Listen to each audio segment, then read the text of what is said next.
Да, пријатели. Денеска е пак различно и пак интересно видео. Пријатно гледане. Многообразието на гражданското општество. Какво значи многообразие на гражданското општество? Представи си општеството като голяма општност, во којато хората не чакат државата да им решава проблемите, а сами се организираат во групи, организации и иницијативи. Точно това е гражданското општество. Хора кои се обединяват доброволно за да заштитават интереси, каузи или општности. Државата.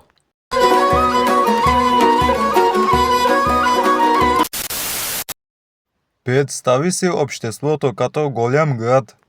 Во него има држава, бизнес, медии, но има оште една многу важна част, хората кои се обединяват сами, заштото искат да направат нешто подобро. Зашто е многообразно? Заштото е составено од најразлични групи и хора, неправителствени организации, младежки клубове, доброволчески групи, екологични движенија, професионизи, женски организации, застапнически групи, онлайн активности, културни и етнически општности. Всички те имат различни цели, ценности, култура и стил на работа. Какво прави гражданското општество? Е важно. Дава глас на хората, кои иначе биха останали нечувани, контролира и наблюдава власта, участва во решавањето на проблеми, насрчава активност, доброволчество и солидарност, прави општеството по-справедливо и представително. Гражданско општество. Тоа е като постар пазар. Всеки штанд е различна група, организација или иницијатива. Некој заштитава човечки права, други помагат на животни, трети работат за има доброволци, младежки клубове, фондации, спортни групи, онлайн движенија, всичко което хората правят заедно, без някој одгоре да им го нарежда. Зашто е важно?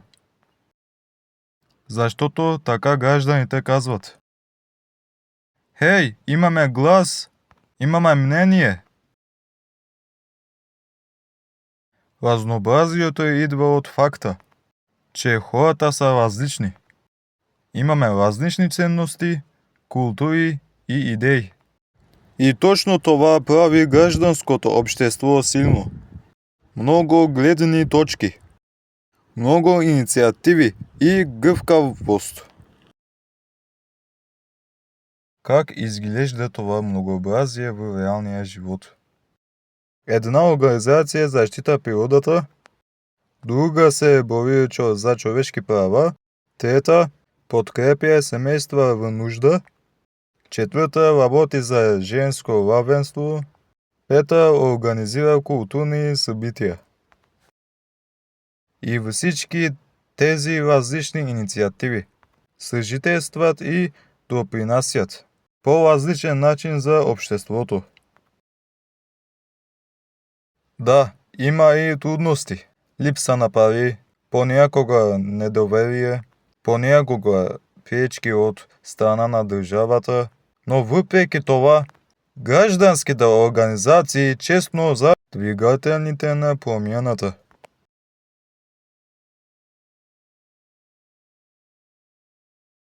Какво печели општеството од това разнообразие? Повеќе гледни точки, подобри решенија, подемократичен процес, поактивни граждани, посилни општности.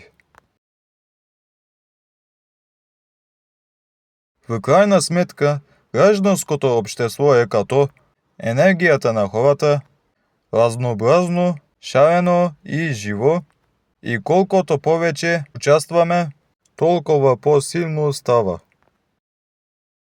Да, благодарја ви за гледањето на труда.